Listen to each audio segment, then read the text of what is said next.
intruder in his own home. I know you're saying, okay, I've kind of heard this story before, but this one has a twist. This guy cannot see. We're going to tell you his amazing story just ahead. And then with the real estate market struggling, it's certainly a chance for buyers to get a good deal. But there are 10 important questions that you need to ask your broker before you sign on the dotted line. And we're going to run through all of them for you, all 10 of them. And then later, it was Broadway night on American Idol, but one contestant won't be giving her regards to the Great White Way.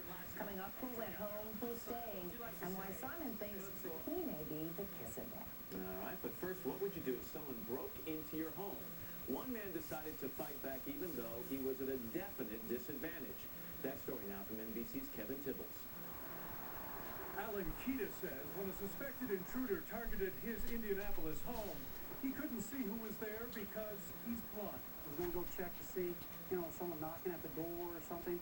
And as soon as I opened the bedroom door and stepped through, I ran right into the guy. What the suspect didn't realize, Kieta says, is that he is a former wrestler and the son of a Marine. As seen in this reenactment video, Kieta says he grabbed a knife from the kitchen to protect himself. The pair fought for 40 minutes. Kieta has the skin knuckles to prove it. He didn't let up, he says, because he feared for his life. I was asking, why my house? And he was going, I was looking for my cat. And I go, your cat? I go, you're in my house. Once the man was subdued, Kieta called 911. I have an intruder, and right now I have him with a knife. Stay on line, don't hang up. Did he break in? Yes, he did. Has he hurt you in any way? No, not yet. Is he trying to fight with you at all right now? No, I got the knife to his neck. You have him pinned up, right? Yeah, I'm going to arrested. Okay. 25-year-old Castro Alvaro was arrested for the Class D felony of residential entry and spent a day in the hospital before being released. He told police he's a friend of Kieta's daughter and was looking for a cat. As for Allan Kieta, he still has the jacket from his days as a high school wrestler and now hopes he's won his final bout. For today, Kevin Tibbles, NBC News, Chicago. And Allan Kieta is here with his wife Kathy, daughter Alexandra, and son Alan. Good morning to all of you. Good morning. How are you feeling? Pretty good. You are? Not as sore as I was the first couple of days, but pretty good today. Describe the first couple of minutes of this struggle, this encounter. It just sounds unbelievable. You walk into the hallway and bam, this guy's on you. It was, and I keep thinking, I was even thinking, it is, what happened? I'm not sure if he attacked me. It was just, as soon as I ran into him, it was just like the war started, and it was like mayhem for the first few seconds until I was able to get him down, and then things started calming down a little bit. You were able to get him down. You were a wrestler back in the day, a good one, by the way, a champion wrestler. And so you found a way to get this guy on the ground. But again, not being able to see, he's got a huge advantage over you. How were you able to neutralize this guy? In wrestling, you have to get control of them, and by doing that, you have to go forward or you have to turn. We were in the hallway, so there wasn't any way to circle him.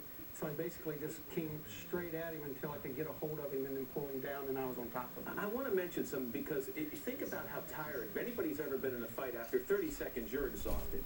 This struggle went on for 30 or 40 minutes, and it went from the kitchen to the laundry room, the hallway, all these rooms. Finally, you get in the kitchen with this guy after using this trick your father taught you, where you grab his belt and you basically lifted him up so he fell forward.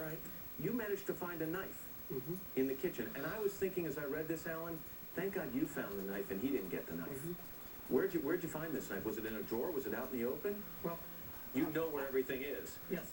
I love to cook, and it's sitting right beside the stove on the right. The kind of odd thing was, there was only one knife left, and it was a big one. All the others were in the dishwasher. So it was really easy to find. It was the only one there, sticking out of the wood block. After you held the knife to this guy and you got him down for a while, you start to try to dial 911, and at like 20 attempts with your left hand. Is it true that at some point he said to you, look, if you won't kill me, I'll actually dial the phone for you? I think what it was is I was getting frustrated, so my right hand just kept getting tighter and tighter on his neck. And I kept trying and trying. I was getting frustrated, and that's when he said, please let me dial it and don't kill me. So, Alan, Alexandra, Kathy, when you hear this story, is this something you thought, yeah, you know what, that's pretty much the way I thought it would go if Dad ever got attacked, or does this surprise even you? A little bit in between. It's kind of surprising that he struggled for that long, but he's pretty beast-like, so. He's beast-like, yeah. And so the only blood, after all of this struggle, knife to the throat, 34 minutes, was the intruders, right? Correct. You really didn't get cut in this at all. No, I lost a little bit of hide on my knuckles, and I don't think they were bleeding, so my jaw was really sore the next day. Got a couple shots, but You went to work, and your coworkers gave you some trophies yes, they here. did. They have a good sense of humor, these guys, don't do. they? They do. And is there anything when you look, first of all, who was this guy? Do we know? I know he's in jail. What was he looking for? I can only assume that it turns out that afterwards that we found out that he actually was one of the workers that we had hired to do some lawn service, which, you know, was in the neighborhood. So, and that was like 3 years ago. And he had befriended my son and my daughter. So, you know, he kind of knew the lay of the land. I can only assume that he thought, and I should have been at work. I was taking the day off.